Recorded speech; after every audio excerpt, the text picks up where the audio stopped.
Bismillahirrahmanirrahim. Assalamu alaikum.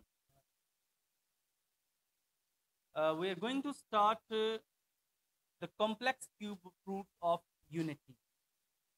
And the properties of the complex cube roots of unity are discussed in today's lecture. The first one is that each cube root of unity is reciprocal of the other. यानी हर cube root of unity एक दूसरे का क्या है, reciprocal.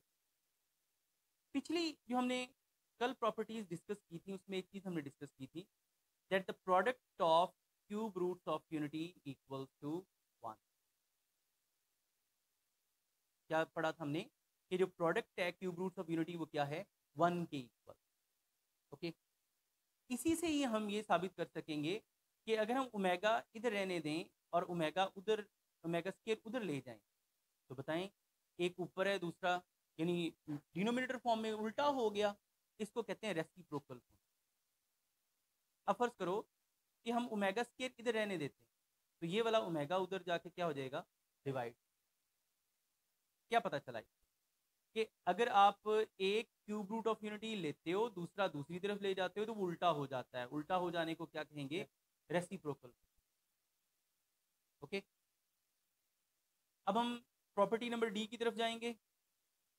ये कहती है prove that the sum of all the cube roots of unity is 0.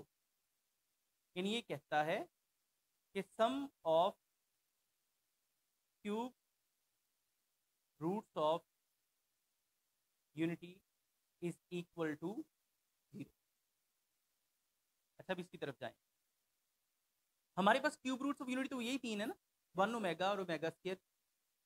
यानी अगर हम इनको ऐड करें 1 plus omega square should be equal to 0. अब जो ओमेगा हमने कल बनाया था वो -1 प्लस -3 स्क्वायर रूट ओवर 2 के इक्वल लिया था, और ओमेगा स्क्वायर क्या आ जाएगा, -1 minus into -3 square root over 2. अगर ये इन सब का आंसर 0 आ गया तो ये जो प्रॉपर्टी है sum of cube roots of unity is equal to 0 prove होगी. ओके, अच्छा आप देखें इनके एलसीएम क्या निकलेगा, 2 1 जार, यहाँ 2 से 2 यानी -1 प्लस -3 स्क्वायर, यहाँ भी 2 से 2 -1 माइनस इंटू -3 स्क्वायर. ओके, तो 2 plus minus -1 plus -3 square plus minus आगे ही minus into -3 square root by 2 equal to 0. जरा देखें ये पॉजिटिव अमाउंट है, ये कौन सी, 2 -2 -1 -2 0/2 0 इक्वल टू 0. ओके, इससे साबित हो गया कि sum of cube roots of unity equal to 0. अब ना ये कुछ हमें फॉर्मूलों की तरफ ले जाएगा. जरा देखें, अगर हम लिखते हैं ना 1 plus omega square equals to 0, अगर इन दोनों को इधर रहने दें, ओमेगा स्क्वायर उधर जाके हो जाएगा नेगेटिव. एक फार्मूला बन गया. अगर हम 1 प्लस ओमेगा स्क्वायर इधर रहने दें, 1 प्लस, तो ये ओमेगा उधर जाके माइनस हो जाएगा, दूसरा फार्मूला बन गया. ठीक है, और अगर हम ओमेगा और ओमेगा स्क्वायर दोनों को इधर रहने दें तो ये 1 उधर जाके माइनस हो जाएगा. ओके, तो ये हो गया तीसरा फार्मूला. यानी ये तीन जो फार्मूले हैं वो आगे हम इस्तेमाल करेंगे एक्सरसाइज. 3 ये वाले हो गए, 2 ये वाले हो गए, और इनका एक जो सम फॉर्म यानी प्रोडक्ट फॉर्म में जो रिजल्ट है वो है ओमेगा क्यूब इक्वल्स टू 1. यानी कौन कौन से फॉर्मूले हम इस्तेमाल करेंगे, ये 1 2 3 और 3 ये वाले. ठीक है, और जहां कहीं हमें कभी जरूरत पड़ी ओमेगा की जगह इसको लिखने की, ये लिख देंगे, ओमेगा स्क्वायर की जगह ये लिख. डन. ओके, अब इंशाल्लाह हम स्टार्ट करेंगे exercise 2.2.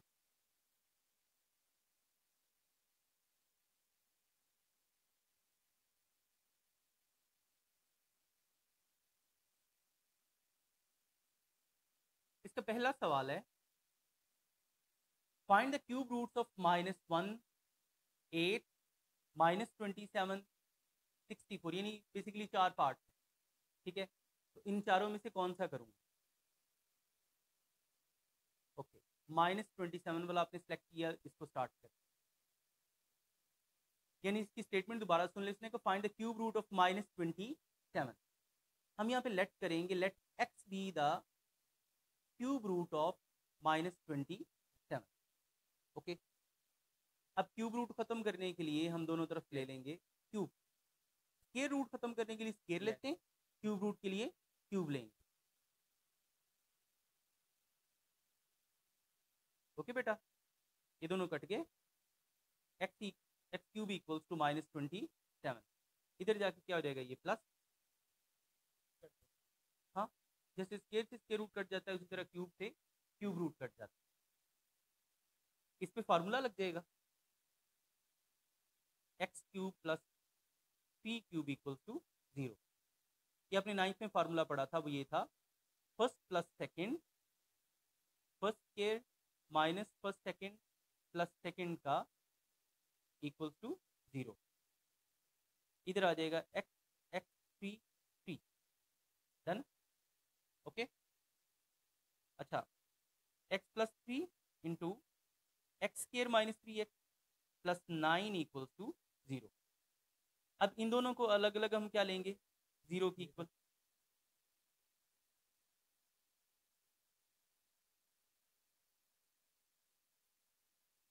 X square minus 3x plus 9 equals to 0। X की वैल्यू -3 आ गई। अब मैंने कल बोला था कि इसकी मिडिल टर्म ब्रेक नहीं होती, इसकी मिडिल टर्म ब्रेक नहीं होती, तो हमें इस पे क्वाड्रेटिक फार्मूला लगाना, क्या लगाना है, यस यस। अब x equals to -b plus minus b square minus 4ac over 2a, ठीक है।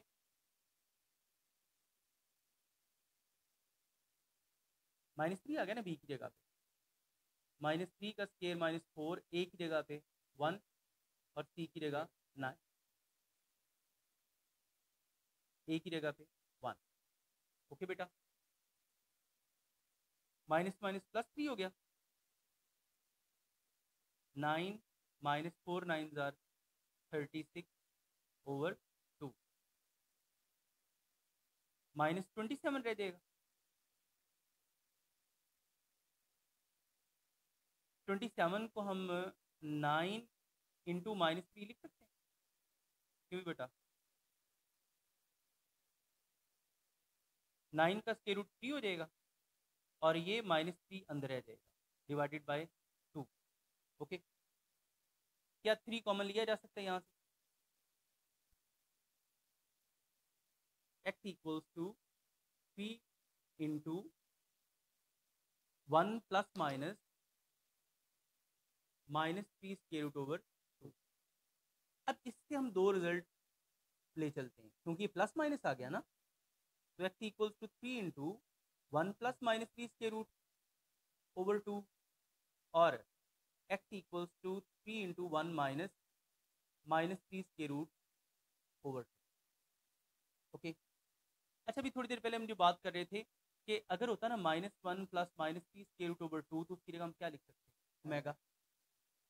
अगर -1 minus into -3 square root over 2 लिखेंगे तो इससे ओमेगा स्क्वायर। अच्छा, यहाँ पे सबसे एक मेन चीज़ है, इधर माइनस हो तो ये पॉजिटिव ओमेगा है, अगर यहाँ माइनस हो तो ये भी पॉजिटिव ओमेगा स्क्वायर है। अगर यहाँ माइनस ना आए फिर वो माइनस इधर लगे, माइनस ओमेगा स्क्वायर और माइनस ओमेगा के इक्वल।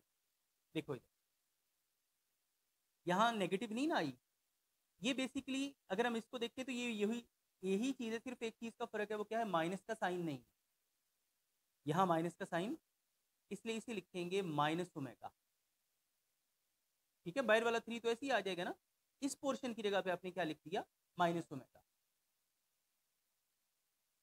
और फिर इधर क्या लिखा जाएगा, माइनस ओमेगा स्क्वायर, क्योंकि यहाँ भी माइनस नहीं है तो वो इधर लग जाए। ओके, तो एक्स आ गया माइनस, नहीं वो पूरा पोर्शन जो है ना ये वाला, ये पूरा यूनिट किस चीज की इक्वल है, इसलिए वो 3 स्क्वायर रूट, ये जो स्क्वायर रूट वाली अमाउंट है वो भी इसमें मर्ज हो गई। ओके, -3 ओमेगा और -3 ओमेगा स्क्वायर। तो क्यूब रूट्स ऑफ -27 आर, पहला -3 आंसर निकला था हमारा, ये -3 फिर ओमेगा फिर, ओके बेटा, क्लियर। ओके, नेक्स्ट लेक्चर में इंशाल्लाह हम क्वेश्चन नंबर 2 से start. Thank you, see you मान।